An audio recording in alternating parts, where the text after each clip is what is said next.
The transport ship's engines hummed as it approached Station Kepler 7, and Commander Hannah Park pressed her face against the small window to get her first look at the Galactic Military Academy. The station was massive, bigger than any human structure she had ever seen. It looked like a giant metal flower floating in space, with long arms reaching out in all directions. Each arm held different training facilities, classrooms, and living quarters for cadets from across the galaxy. Hannah touched the single star on her collar, thinking about how she had gotten here. 3 months ago, she had been training human soldiers on Earth, teaching them how to survive in the worst conditions. Now she was supposed to teach aliens how to fight. The idea still seemed strange to her. The human race had only joined the Galactic Federation 2 years ago. Most of the other species still looked at humans as newcomers who did not know much about real warfare. They had ships that could travel faster than light, weapons that could destroy planets, and computers that could predict battle outcomes before the fighting even started. What could humans possibly teach them? Hannah's transport docked at Bay 12, and she gathered her single bag. Inside were her few personal items and her training manuals. No fancy equipment, no high-tech gadgets, just books written by human soldiers who had learned hard lessons in real wars. The Federation had offered to give her advanced training materials, but she had refused. Human methods had worked for thousands of years, and she was not about to change them now. The docking bay doors opened with a soft hiss, and Hannah stepped onto the station. The artificial gravity felt slightly different from Earth's, making her feel just a bit lighter on her feet. The air smelled clean and metallic. Everything around her looked new and perfect, like it had never seen real use. A human officer approached her. He was tall and thin, with short black hair and nervous eyes. His uniform was perfectly pressed, and his shoes shined like mirrors. "Commander Park, I'm Lieutenant Minho Jiang, your liaison officer. Welcome to the Academy." Hannah shook his hand. His grip was weak, and she could tell he spent most of his time behind a desk. "Thank you, Lieutenant. How long have you been here?" 6 months, Minho said as they walked through the corridors. "I help coordinate between human personnel and the Academy administration. I have to warn you, Commander, the situation here is challenging." The hallways were wide and bright, with walls made of some kind of white metal that seemed to glow with its own light. Alien cadets walked past them in small groups, talking in languages Hannah did not understand. Some looked almost human, while others were so strange she had trouble figuring out which end was their head. "What kind of challenging?" Hannah asked. Minho glanced around nervously before answering. "The other instructors don't think much of human training methods. They call them primitive, outdated. The Academy Council only agreed to let you teach because the Federation insisted on it as part of our membership agreement." They passed a training room where she could see alien cadets working with holographic simulations. The holograms showed space battles with hundreds of ships fighting at once. The cadets stood in the center of the room, moving their hands to control the ships like they were conducting an orchestra. It looked impressive, but Hannah wondered if any of them had ever been in a real fight. "Who will I be training?" she asked. "The Taiwan squad," Minho said, and his voice got even more nervous. "They're the Academy's top performers, elite cadets, from 4 different species. They've never failed a training exercise, and they don't want to be here. That's putting it mildly." Minho stopped walking and turned to face her. "Commander, these cadets come from species that have been fighting wars for thousands of years before humans even discovered fire. They have natural abilities that make them superior fighters. Enhanced reflexes, energy shields, telepathic communication, natural armor. They think human methods are a waste of their time." Hannah nodded. She had read the files on her students during the long trip to the station. Nari was a Zephyrian, a species that looked like humans with large, translucent wings. They could fly, naturally, and had reflexes 3 times faster than any human. Yunho was a Krillian, and his people could generate energy shields around their bodies that could stop most weapons. Jiwan was a Nexari, one of the telepathic species that could share thoughts and coordinate perfectly in battle. Daiho was a Gorvani, 8 feet tall with natural armor plating that could stop bullets. "Have you met them yet?" she asked. "Briefly," Minho said. "They were polite, but I could tell what they were thinking. They see this assignment as punishment, Not training. They reached a lift that took them up several levels to the administration section. The Academy Council chambers were at the end of a long hallway lined with portraits of famous military leaders from different species. Hana recognized a few from her studies, but most were completely alien to her. The council chambers were impressive, with a high ceiling and seats arranged in a circle around a central platform. Most of the seats were empty, but a few council members were present for her arrival. In the center sat Borim Kel, the training director. He was a Vextari, one of the crystalline species that looked like living glass. His body was tall and angular, and light seemed to pass through him in strange ways. "Commander Park," Borim said, his voice sounding like wind chimes. "Welcome to our academy. I trust your journey was acceptable." "It was fine, thank you," Hana replied. She could hear the coldness in his voice, despite his polite words. "I feel I should be direct with you," Borim continued. "Your presence here is a political necessity, not an educational one. The Federation insisted that humans be given a role in our training programs, but I want you to understand that our methods have produced the finest military officers in the galaxy for over 1,000 years. Hana kept her expression neutral. "I understand, Director. I'm just here to do my job." "Your job," said another council member, a four-armed creature whose species Hana did not recognize, "is to attempt to teach methods that were outdated before your species left its home planet. Our cadets train with quantum-enhanced battle simulations, neural-linked tactical systems, and predictive combat algorithms. What exactly do you plan to show them with your primitive techniques?" "I plan to show them how to win," Hana said, simply. The council members exchanged glances, and she could see some of them struggling not to laugh. Borim's crystalline features shifted slightly, which she guessed was the Vextari version of a frown. "Very well," Borim said. "You will begin tomorrow morning with the Taiwan squad. Training Base 7 has been assigned to you. I should mention that if your students request transfers to other instructors, those requests will be approved immediately." "I understand." "Good." Borim stood up, light dancing through his transparent body. "Lieutenant Zhang will show you to your quarters. Your first session begins at 800 station time." As they left the chambers, Minho walked beside her in silence for several minutes. Finally, he spoke. "Commander, maybe you should consider adapting your methods a bit. These aliens have technologies and abilities that humans can't match. Traditional human training might not be enough." Hana stopped walking and looked at him. "Lieutenant, what's the most important lesson you learned in your military training?" Minho thought for a moment. "Follow orders, I suppose." "That's not what I learned," Hana said. "The most important lesson is that when everything goes wrong, when all your technology fails, when you're hurt and scared and alone, you keep fighting anyway. That's what humans do better than anyone else in this galaxy." She started walking again, leaving Minho to follow. "Tomorrow morning, those cadets are going to learn what that means." Her quarters were small but comfortable, with a bed, a desk, and a small window that looked out at the stars.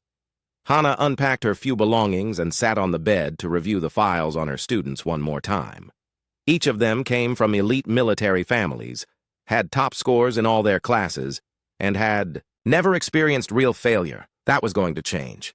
The morning alarm echoed through Station Kepler 7 at exactly 0700 hours, and the Taiwan squad gathered in the corridor outside Training Base 7. They had been expecting to report to one of the advanced simulation chambers or neural enhancement facilities, but instead they found themselves staring at a plain metal door marked with nothing but a number. Nari stretched her translucent wings and looked around with confusion. She was the smallest member of the squad, barely 5 feet tall, but her Zephyrian heritage gave her an otherworldly grace.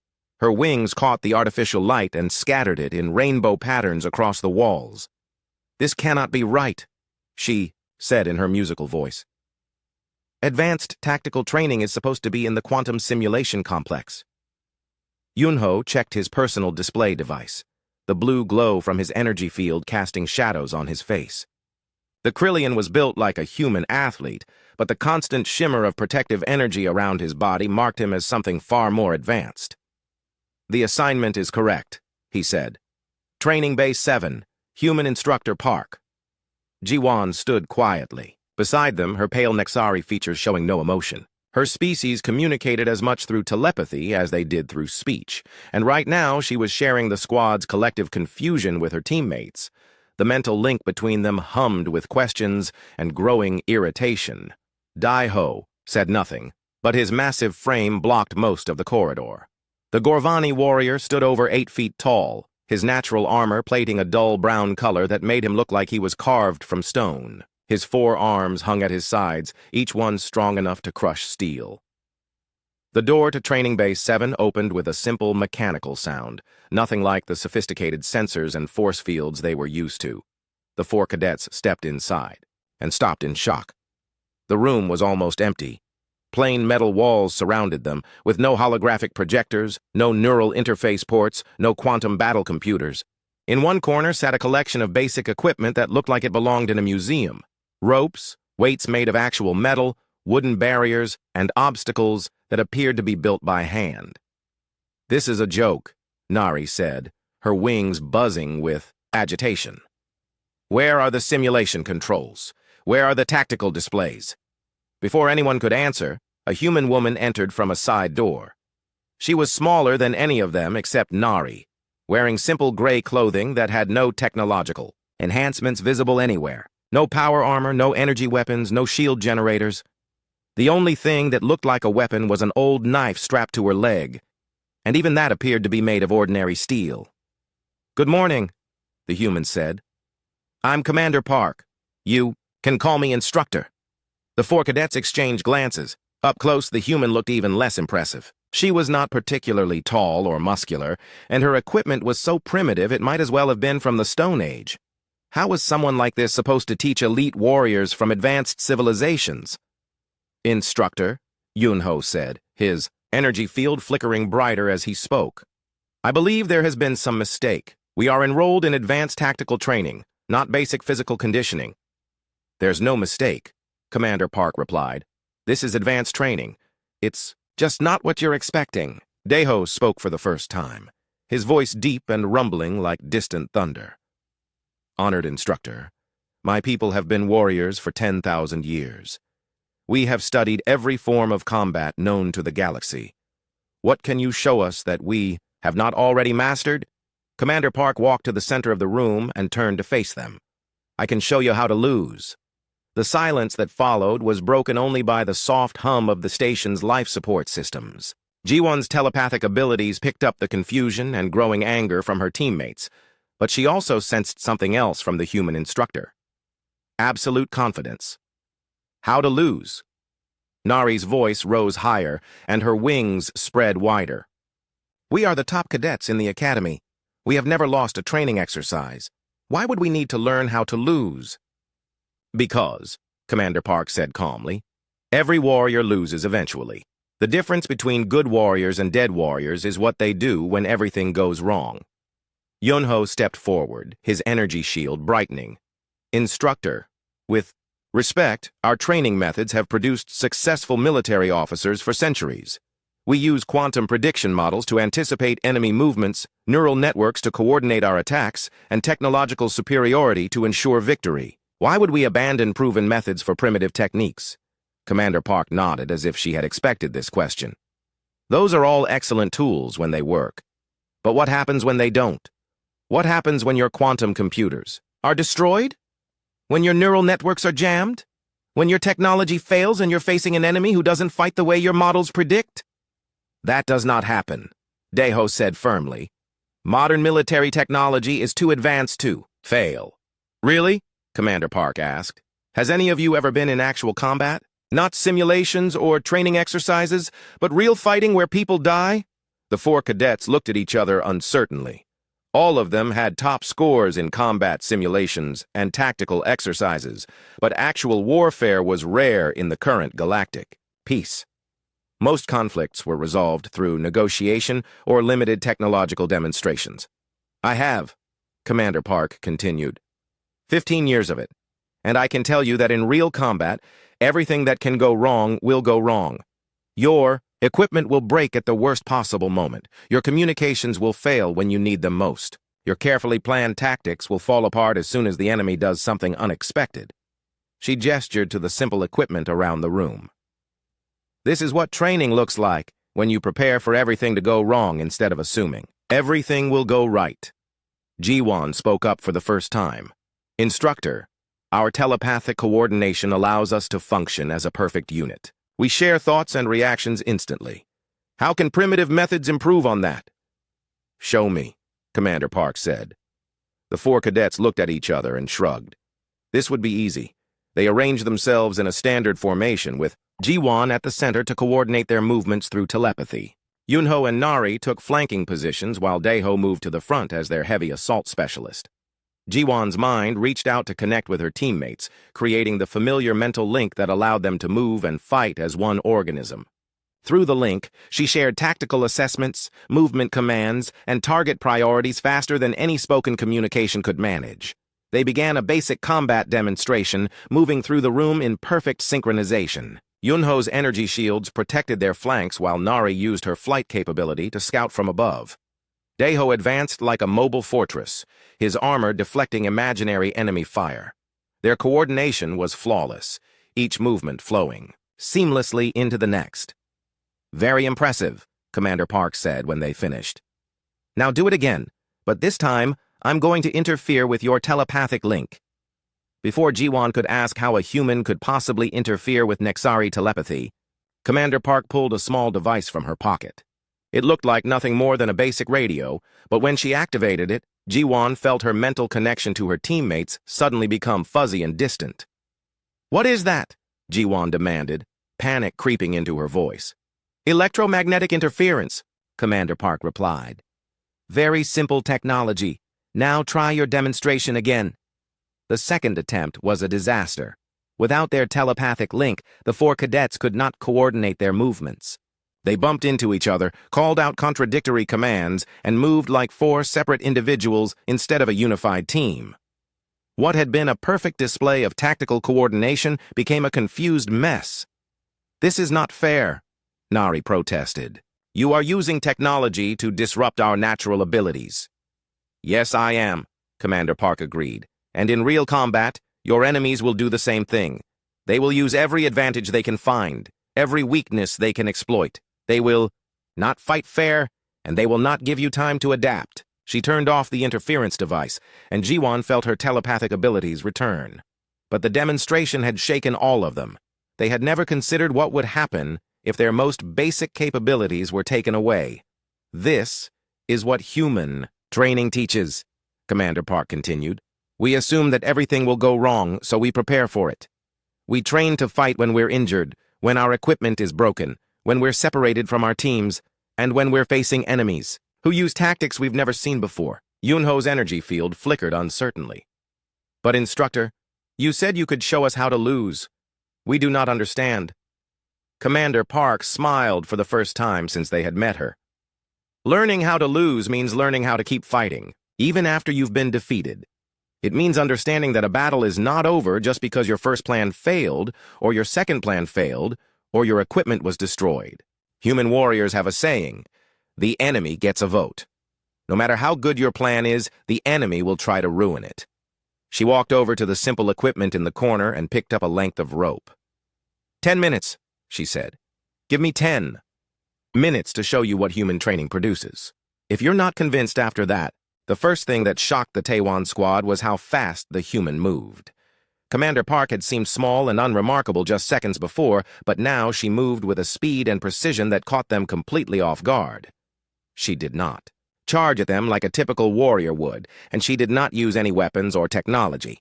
Instead, she seemed to flow across the room like water, using every part of the environment around her. Nari was the first target, probably because her flight capability made her the most mobile threat. But instead of trying to reach the flying Zephyrian directly, Commander Park grabbed a handful of sand from a container near the wall and threw it with perfect accuracy. The sand hit Nari's eyes just as she was taking off, and the sudden blindness sent her crashing into the wall with a painful thud. Zephyrians panic when they cannot retreat to higher ground, Commander Park said calmly, as Nari struggled to clear her vision. Your flight instinct becomes a weakness when you are grounded. Yunho activated his energy shield at maximum power, the blue glow surrounding his body like armor made of light. He was confident that nothing could penetrate his defenses, especially not some primitive human with no advanced weapons. But Commander Park did not try to break through his shield. Instead, she grabbed a metal bar from the training equipment and struck the floor near his feet. The impact sent vibrations through the metal floor, and Yunho's energy shield began to fluctuate wildly. He had never experienced anything like it. His shield was designed to stop direct attacks, not to deal with vibrations transmitted through solid surfaces. The fluctuations grew stronger, and suddenly his own energy field was working against him, the reflected vibrations creating feedback, loops that made his shield unstable. "Energy shields make you overconfident," Commander Park observed as Yunho struggled to maintain control of his defensive field.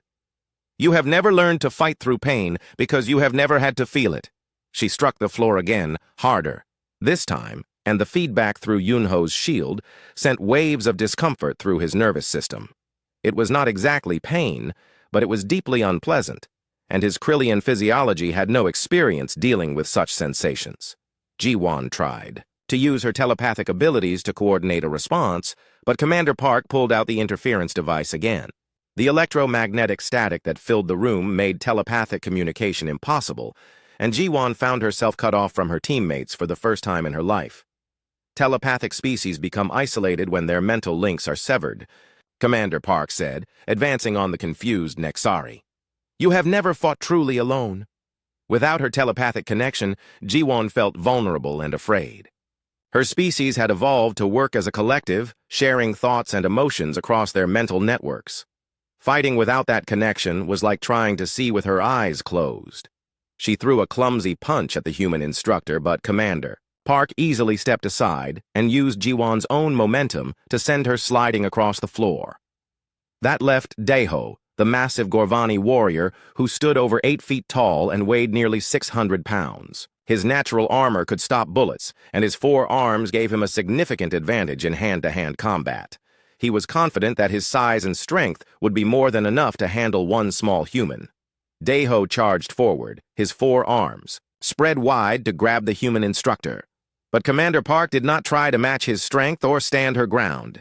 Instead, she dropped low and swept one of his legs while simultaneously pushing against his knee with her shoulder. Physics did the rest. Deho's massive weight and forward momentum, combined with the unexpected loss of balance, sent him crashing to the floor with a sound like thunder. Before he could recover, Commander Park had somehow positioned herself behind him and was applying pressure to a nerve cluster at the base of his neck that made his arms go numb. "Armor makes you slow to adapt," she said as the giant warrior struggled to regain control of his limbs. "You charge because you have never needed strategy." In less than 3 minutes, all 4 elite cadets were on the ground, not defeated by superior strength or advanced technology, but overwhelmed by an approach to combat they had never encountered before. Commander Park stood in the center of the room, not even breathing hard, while they tried to understand what had just happened. "This is impossible," Nari gasped, still blinking sand from her eyes. "You are just one human with no advanced capabilities." "That's exactly why it worked," Commander Park replied. "You have all been trained to fight against enemies who are like yourselves. Other Zephyrians who use flight tactics, other Krillians with energy shields, other Nexari with telepathic coordination, other Gorvani with armor and strength. But you have never fought against someone who approaches combat completely differently." She helped Deho to his feet, the massive warrior looking confused and somewhat embarrassed. "Human military doctrine is built on one simple principle. Assume your enemy is smarter, stronger, and better equipped than you are. Then figure out how to win anyway." Yunho's energy shield had finally stabilized, but he kept it at low power, apparently having learned not to trust it completely. "But how did you know our weaknesses? How did you know exactly what would work against each of us?" "Because I studied you," Commander Park said. "Not just your individual files, but your species' psychological and physiological profiles. Every strength has a corresponding weakness. Every advantage can become a disadvantage under the right circumstances." She walked over to a wall display and activated it, showing tactical information about each species represented in the squad. Zephyrians are incredible flyers, but they depend on sight for navigation. Blind them, and they lose their greatest advantage. Krillians have powerful energy shields, but they have never developed tolerance for discomfort because they have rarely experienced it. Nexari telepaths are perfectly coordinated in groups, but helpless when isolated. Gorvani are heavily armored and strong, but they rely on intimidation and direct confrontation. Jiwan was still shaken by the experience of fighting without her telepathic link. But those are not weaknesses. Those are just limitations. In war, every limitation is a potential weakness, Commander Park replied. Human military training teaches us to identify and exploit those limitations, because humans have more limitations than any other species in the galaxy. She gestured to herself. I cannot fly like Nari. I cannot generate energy shields like Yunho. I cannot read minds like Jiwan. I am not armored like Daiho. Compared to any of you, I am slow, weak, and fragile. But that is exactly why human training methods work. The interference device was still active, and Jiwan found the continued isolation from her teammates deeply disturbing. I do not understand. How does being weak make you strong? Because when you know you are weak, you prepare for it, Commander Park explained. Humans have been fighting wars for thousands of years against enemies who were bigger, faster, stronger, and better equipped. We learn to survive by being adaptable, unpredictable, and ruthless. She turned off the interference device, and Jiwan felt relief as her telepathic abilities returned. But the experience had changed something in her understanding of combat. For the first time, she realized how dependent her species had become on their natural advantages. Watch, Commander Park said, and picked up the rope she had set aside earlier. This is a basic human combat exercise. She began moving through a series of complex maneuvers, using the rope as a weapon, a tool, and a shield. One moment it was a whip that could strike targets at a distance, the next it was a net that could entangle an opponent, then it became a climbing aid that allowed her to reach higher positions. The same simple tool served dozens of different purposes, and she switched between them so smoothly that it looked like a deadly dance. Versatility, she said as she continued the demonstration. Humans train with simple tools that can be used in many different ways, because in real combat you use whatever is available. We do not depend on specific equipment or predetermined tactics. Daiho watched with growing interest. This is why you do not use advanced technology in training. Exactly. Technology can fail, be destroyed, or be turned against you. But principles and techniques remain constant. Commander Park stopped her rope work and looked at each of them in turn. That brings us to the most important part of human military philosophy. She walked to the center of the room again, and this time they could all sense the change in her demeanor. Something harder and more dangerous emerged in her expression. Something that made all their instincts warn them to be careful. Pain tolerance and psychological resilience, she said. Every other species trains to avoid injury and minimize discomfort. Humans train to fight through both. Without warning, she struck her own arm hard enough to leave a bruise, then continued speaking as if nothing had happened. Human warriors learn to make decisions and execute tactics while injured, exhausted, and afraid. We practice fighting when everything hurts and nothing works the way it should. The four cadets stared at her in shock. Deliberately injuring yourself, for training purposes, was completely foreign to their understanding of military preparation. This is madness, Nari whispered. This is survival, Commander Park corrected. In real war, you will be hurt. You will be scared. The 10 minutes ended in complete silence. The four members of the Taiwan squad sat on the floor of Training Bay 7, staring at Commander Park with expressions that mixed confusion, fear, and something approaching respect. None of them spoke for several long moments, each trying to process what they had just experienced. Jiwan was the first to break the silence. Her telepathic abilities allowed her to sense the emotional states of her teammates, and what she felt disturbed her deeply. Fear, yes, but also a strange kind of excitement, as if they had been shown something that changed their understanding of the universe. Instructor, she said carefully, what you have shown us, it is not what we expected from military training. What did you expect? Commander Park asked, settling into a simple chair that looked like it had been built by hand. Tactics, Yunho replied, his energy field dim and unstable. Strategy, weapons training, technology integration. The things that military academies have taught for centuries. All of those things are useful when they work, Commander Park agreed. But what happens when they do not work? What happens when your tactics fail because the enemy does something unexpected? When your strategy falls apart because your intelligence was wrong? When your weapons malfunction and your technology is destroyed? Deho shifted his massive frame, uncomfortably. Then you adapt and overcome. With what? Commander Park asked. If all your training focused on using specific tools and following predetermined procedures, what do you have left when those tools and procedures are no longer available? The question hung in the air like a challenge. None of the cadets had a good answer, because none of their previous training had prepared them for such a scenario. Nari stretched her wings nervously. Are you saying that all of our training has been worthless? Not worthless, Commander Park said. Limited. You have been taught to be very good at fighting under ideal conditions, but wars are never fought under ideal conditions. She stood up and walked to the wall display, calling up historical battle records from across the galaxy. Look at these conflicts: the Vextari-Zoran War, the Krillian Rebellion, the Nexari Independence Campaign. In every case, the side that won was not necessarily the side with better technology or superior numbers. It was the side that adapted fastest when their original plans failed.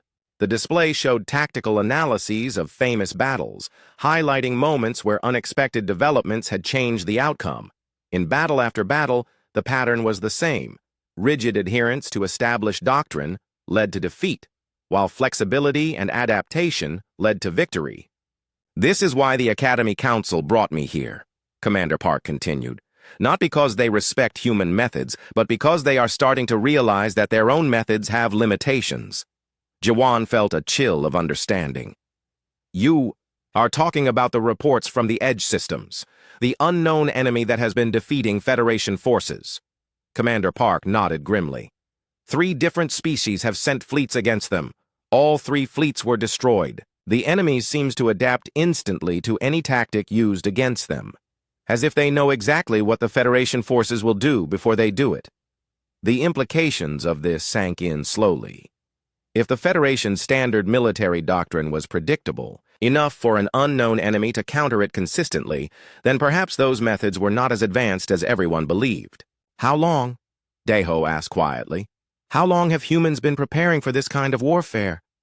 Forever, Commander Park replied. Human history is one long series of wars against enemies who should have been able to defeat us easily. Bigger armies, better weapons, superior technology. We learned to survive by being unpredictable, adaptable, and willing to do whatever it took to win. She turned back to face them. That is what I am here to teach. Not specific tactics or techniques, but the mindset that allows you to keep fighting when everything goes wrong. Yunho stood up slowly, his energy field flickering with uncertainty. Instructor, I need to request a transfer to another training program. The words seemed to break some kind of spell. Nari immediately nodded in agreement. Yes, I also request a transfer. This training is too... She searched for the right word. Too dangerous. Deho heaved himself to his feet, his 4 arms hanging limply at his sides. I have trained for combat my entire life. But what you showed us today, it frightens me. I do not think I am ready for this kind of instruction. Commander Park nodded as if she had expected this reaction. That is your choice. Lieutenant Jiang will process your transfer requests immediately. 3 of the 4 elite cadets filed out of Training Bay 7, leaving only Jiwan behind. She sat quietly for several minutes, her telepathic senses reaching out to touch the minds of her departing teammates. She could feel their relief at escaping, something they did not understand, mixed with a nagging worry that they might be making a mistake. Why are you staying? Commander Park asked. Jiwan considered the question carefully. Because I have seen something today that I have never seen before. When you attacked us, when you used our strengths against us, I felt your mind. Not through telepathy, but through your actions. You were not angry or aggressive. You were calm, focused, completely in control. Even when you hurt yourself to demonstrate pain tolerance, there was no fear or hesitation. She stood up and looked directly at the human instructor. My people value mental discipline above all else. We train our minds to achieve perfect clarity and emotional balance. But what I saw in you was something beyond that. It was not the absence of fear or pain, but the ability to function despite their presence. Commander Park sat back down in her simple chair. Fear and pain are information. They tell you that something is wrong, that you are in danger, that you need to be careful. But they are not commands. You do not have to obey them.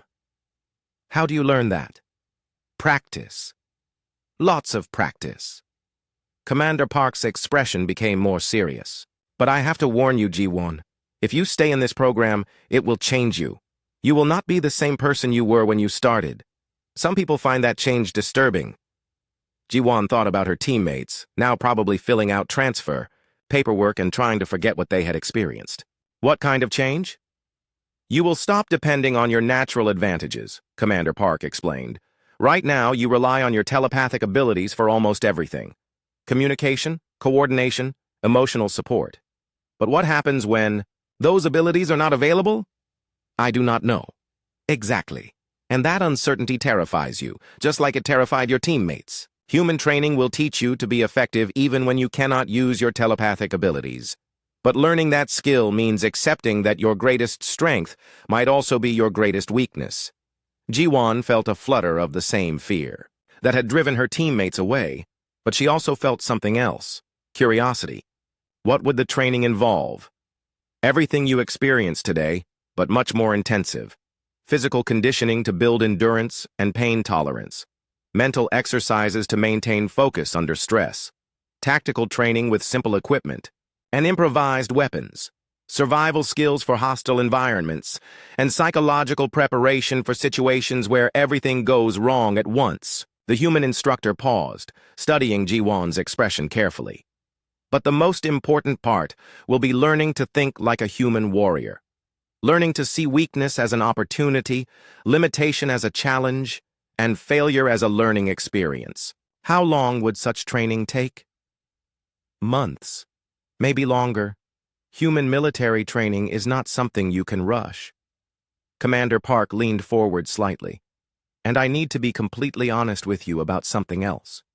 If you complete this training, you will no longer fit in with other Nexari. Your own people may find you disturbing, unpredictable, too aggressive. Are you prepared for that? Ji-won thought about the mental link she shared with other Nexari. The comfortable feeling of collective thought and shared emotion. The idea of losing that connection was frightening. But the idea of remaining helpless when that connection was severed was even more frightening. I want to learn, she said finally. Commander Park studied her for a long moment, then nodded. Very well. But we start with basics. Tomorrow morning, 0600 hours, be here ready for physical conditioning. Wear simple clothing that you do not mind getting dirty or torn. What kind of physical conditioning? The kind that hurts, Commander Park replied matter-of-factly. Human warriors learn to push their bodies beyond their normal limits. You will be running, climbing, lifting, and fighting until your muscles scream for rest. Then you will keep going anyway. Ji-won felt her telepathic abilities unconsciously reaching out for the comforting presence of other Nexari minds seeking reassurance. But she forced herself to pull back, to stand alone with her decision. I understand, she said. Do you? Because once we start, I will not let you quit just because it becomes difficult. Human training is not about being comfortable. It is about learning to be effective when you are as uncomfortable as possible. The warning was clear, but Ji-won found herself nodding anyway. I am ready. Commander Park stood up and walked toward the door. We will see. 0600 hours, cadet. Do not be late. After the instructor left, Ji-won stood alone in Training Bay 7, looking at the simple equipment that had seemed so primitive when she first arrived. 3 months after the infamous 10-minute demonstration that had scattered the Taewon squad, Training Bay 7 had become the most talked-about location on Station Kepler 7. What had started as a single human instructor teaching primitive methods to reluctant alien cadets had evolved into something that was reshaping military thinking across the galaxy. Commander Park stood at the center of the bay, watching her current class of 12 cadets work through a complex exercise that would have been impossible to imagine when she first arrived. The group included representatives from 8 different species, all of whom had specifically requested transfer into the human training program, despite its reputation for being brutally difficult. Jiwan moved among her fellow cadets like a different person entirely. 3 months of human training had transformed the quiet Nexari telepath into something her own people barely recognized. Her movements were fluid and confident, her reactions sharp and immediate. Most remarkably, she was functioning without any telepathic connection to her teammates, relying instead on verbal communication and visual cues that she had learned to read with almost supernatural accuracy. "Jiwan, take point," Commander Park called out. "Remember, you cannot use your telepathic abilities for the next hour." The Nexari nodded and activated the small interference device she now carried as standard equipment. The electromagnetic static immediately cut her off from the mental network that had defined her existence for her entire life, but she no longer showed any signs of panic or disorientation. Instead, she began issuing clear, concise, verbal commands that guided her mixed-species team through a tactical scenario that adapted and changed every few minutes. "Yunsu, flanking position. Rina, cover our retreat route. Kyung, watch for elevated threats," Jiwan called out as the holographic enemies shifted their attack pattern for the 3rd time. The exercise was designed to be impossible to complete using standard Federation tactics, forcing the cadets to improvise and adapt constantly. The results were remarkable. What had once been a group of individual specialists, each dependent on their species' natural advantages, had become a cohesive unit capable of functioning under the worst possible conditions. They used improvised weapons, adapted to equipment failures, and maintained tactical effectiveness even when injured and exhausted. Lieutenant Minho Jong stood beside Commander Park, shaking his head in amazement. "I still cannot believe the change in these cadets. 3 months ago, most of them could barely function without their technology." "That was the point," Commander Park replied, watching as Jiwan's team successfully completed an exercise that had been failed by every other class in the academy. They were trained to be perfect under ideal conditions. Now they are trained to be effective under any conditions. The exercise ended and the 12 cadets gathered around their instructors for debriefing. They were tired, dirty, and several of them were nursing minor injuries from the realistic combat scenarios. But their eyes held a confidence and alertness that had not been there when they started the program. "Analysis," Commander Park said simply. Yunsu, a young Krillian who had joined the program after hearing about Yunho's experience, spoke first. "The enemy adapted their tactics 7 times during the exercise. Each time we had to abandon our previous approach and develop new strategies with whatever resources were available. Conclusion? Flexibility is more valuable than optimization," Rina answered. She was a Zephyrian like Nari, but unlike her predecessor, she had embraced the challenge of learning to fight without depending on her flight capabilities. "A perfect plan that cannot adapt is inferior to an imperfect plan that can change." Commander Park nodded approvingly. "Kyung, what did you learn about equipment dependency?" The massive Gorvani warrior, even larger than Deho had been, touched a bandage on his arm where simulated weapons fire had penetrated his natural armor. "That every advantage can become a disadvantage. My armor made me overconfident, so I took risks that a more vulnerable warrior would have avoided. And the most important lesson?" Jiwan stepped forward, the interference device still active and cutting her off from telepathic contact with anyone. "That we are stronger when we accept our weaknesses than when we pretend they do not exist."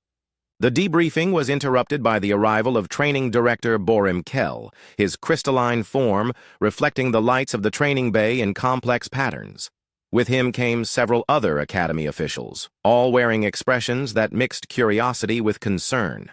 "Commander Park," Borim said, his voice carrying the harmonics that indicated formal communication among his species. "We need to discuss the implications of your training program." The cadets were dismissed, and the officials gathered around Commander Park with the air of people who were not entirely comfortable with what they had to say. "The results speak for themselves," admitted Counselor Vex, a 4-armed representative whose species had initially been among the most skeptical of human methods. "Your graduates are outperforming traditional academy cadets in every measurable category. That is not the problem," Borim said carefully. "The problem is that word of your methods is spreading beyond the academy. Military commanders throughout the Federation are requesting access to human training protocols. Some are demanding that their forces be retrained using your techniques. Commander Park had expected this development. And that concerns you because it represents a fundamental shift in military thinking, another official replied. For over 1,000 years, galactic military doctrine has been based on technological superiority and species-specific optimization.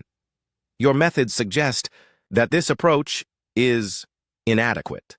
The political implications were enormous. If human training methods were superior to traditional Federation techniques, it would upset the balance of power that had maintained galactic peace for centuries. Species that had dominated military affairs for millennia would suddenly find themselves at a disadvantage compared to races that adopted human methods. There is something else, Borim continued, his crystalline features shifting in patterns. That indicated significant stress. We have received new intelligence about the enemy at the galaxy's edge. They have destroyed 2 more Federation fleets, and the pattern of their victories suggests something disturbing. A holographic display activated, showing tactical analyses of the recent battles. In every engagement, the enemy seems to anticipate our tactics perfectly. They counter our moves before we make them, adapt to our strategies faster than should be possible, and exploit weaknesses in our doctrine that we did not even know existed. Commander Park studied the data with growing understanding. They are using predictive algorithms based on standard Federation tactics. That is our assessment as well. The enemy has apparently studied our military methods extensively and developed countermeasures for every standard approach. Borim's voice carried undertones of fear that were unusual for his normally confident species. Traditional Federation forces are not just losing to this enemy. They are being destroyed without inflicting any significant damage in return. The silence that followed was heavy with implications. If the enemy could predict and counter standard Federation tactics, then the entire military structure of the galaxy was obsolete. What are you asking me to do? Commander Park said finally. The Galactic Council is prepared to authorize a new military initiative, Counselor Vex replied. A mixed-species task force trained entirely using human methods. We want you to select and prepare a unit capable of facing this unknown enemy. Commander Park looked around the simple training bay that had become the center of a military revolution. How many personnel? Whatever you need. We are prepared to give you access to the best officers from every Federation species, along with unlimited resources and complete tactical authority. The offer was unprecedented. No single instructor had ever been given such broad authority over Federation military forces, and certainly no human had ever been trusted with responsibility for galactic security. I have conditions, Commander Park said. Name them. First, my trainees will be volunteers only. Human methods require a certain mindset that cannot be forced. Second, traditional Federation military hierarchy will not apply during training. Everyone starts as a basic recruit regardless of their previous rank. Third, I choose the training methods and timeline without interference from Academy officials or political oversight. The officials exchanged glances that conveyed volumes of unspoken communication. Finally, Borim nodded. Agreed. When can you begin? I have already begun, Commander Park replied, gesturing toward the door where Jiwon stood waiting. My first assistant instructor is ready to help select candidates from her species. Within 6 months, we will have a core group of trainers who can expand the program to whatever size you need. As the officials filed out to begin the massive bureaucratic process of restructuring Federation military training, Commander Park found herself alone with Jiwon in the quiet training bay. Are you ready for this? She asked the young Nexari. Jiwon smiled, and it was an expression that would have been impossible for her 3 months earlier. The constant telepathic connection that had once defined her people's emotional state had been replaced by something more individual and self-contained.